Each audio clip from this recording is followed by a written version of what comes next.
आज की कहानी के लेखक हैं इशिता सन्याल जी। मेरी बेटी के साथ दोहरा बर्ताव क्यों। सुबह सुबह अंकिता सर पकड़कर बैठी हुई थी। पति के पूछने पर थोड़ा परेशान होते हुए बोली, आप जानते हो ना, अनुश्री के बोर्ड के पेपर हैं और अभी तक मुझे स्कूल से छुट्टी नहीं मिली है। समझ नहीं आ रहा है कि कैसे आखिरी दिनों में उसकी तैयारी करवाऊंगी। अंकिता हमेशा से ही अपनी बेटी को पढ़ा लिखा कर बहुत आगे ले जाना चाहती थी। अंकिता एवं उसका पति तनुज पूरी चेष्टा करते थे कि उनके प्रयासों में कभी किसी प्रकार की कोई कमी ना रह जाए।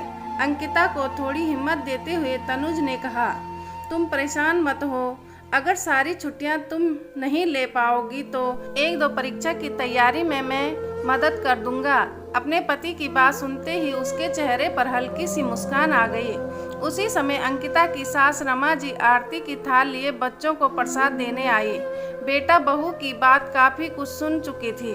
उनको अपने पोते नकुल से ही प्रेम था। उनके लिए अनुश्री बाकी घर के सदस्यों के समान ही थी।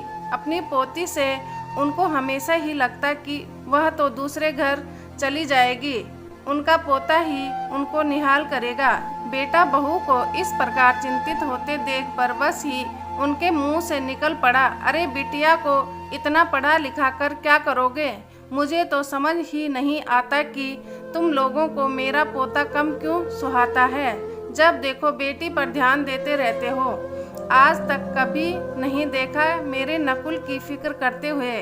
गुस्से में तनुज तो वहाँ से चले गए, पर अंकिता की परेशानी उसकी सासू माँ पर फूट पड़ी। उनकी हमेशा ही ऐसी दुखी करने वाली बातों से उसका गुस्सा फूट पड़ा। अंकिता जोर से चिल्लाते हुए बोली, मम्मी और कब तक मेरी बेटी को ऐसा सौतेला व्यवहार करके छोटा महसूस करवाएंगे। बच्चे की परीक्षा को भी आपने मजाक में ले लिया है।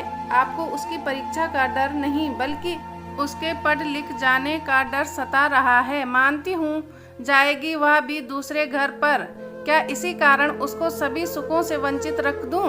मैं भी तो आई हूँ आपके घर, क्या मेरे माता पिता ने मुझे ऐसे ही पाला होगा। कितने वर्ष हो गए मुझे नौकरी करते हुए, मेरे लिए तो कभी आपने ऐसा नहीं कहा। हमेशा ही मेरी नौकरी को लेकर दूसरों के आगे बखान करती रही है। फिर मेरी बेटी के साथ दोहरा बर्ताव क्यों। कल को वह भी ससुराल जाकर कुछ अच्छा ही कर दिखाएगी। उसकी नींव हमारे घर से ही तो बनेगी। मैं आज तक नहीं समझ पाई हूँ मेरी बेटी ने आपका क्या बिगाड़ा है। अंकिता बात तो सही कह रही थी और उसकी सास को भी आज समझ आ रहा था कि वाकई में वह अब तक दोहरा व्यवहार करती आई है। अपनी बहू के कामकाजी होने के चर्चे वह अपने सभी रिश्तेदारों से करती, पर अपनी पोती पर ज़्यादा ध्यान दिया जाना उनको पसंद नहीं आता था। गलती महसूस तो हो ही चुकी थी, पर उस गलती पर अपनी सहमति जता पाना उनके लिए काफ़ी मुश्किल था। आरती की थाली मेज पर रख के वह चुपचाप अंदर चली गई। उनका आत्ममंथन अब उन्हें झकझोर रहा था कि रमा जी पश्चाताप का बोध कर रही थी। वह नहीं समझ पा रही थी कि अपनी पोती के साथ साथ बहू से किस प्रकार माफ़ी मांगे। वह अपने किए के लिए काफ़ी शर्मिंदा थी। उम्र ऐसी थी कि माफ़ी मांगना उनको भारी लग रहा था। अगले दिन अनुश्री जब परीक्षा के लिए तैयार होकर निकल रही थी तो पहली बार कुछ ऐसा हुआ जिससे सारे घर वाले अचंभित रह गए। अपनी पोती की उपेक्षा करने वाली रमा जी आज पहली बार अपनी बच्ची के लिए हाथ में आरती की थाली और दही की कटोरी लिए हुए दरवाजे पर उसका इंतजार कर रही थी। और जिस प्रकार उन्होंने अनुश्री का प्रोत्साहन किया, उसे देखकर अंकिता और तनुज समझ गए थे कि कल की बातें उन पर गहरा असर कर गई हैं। दोनों मन ही मन काफ़ी खुश हुए कि माँ ने उनके दोनों बच्चों के प्रति भेदभाव की भावना को दरकिनार कर दिया था।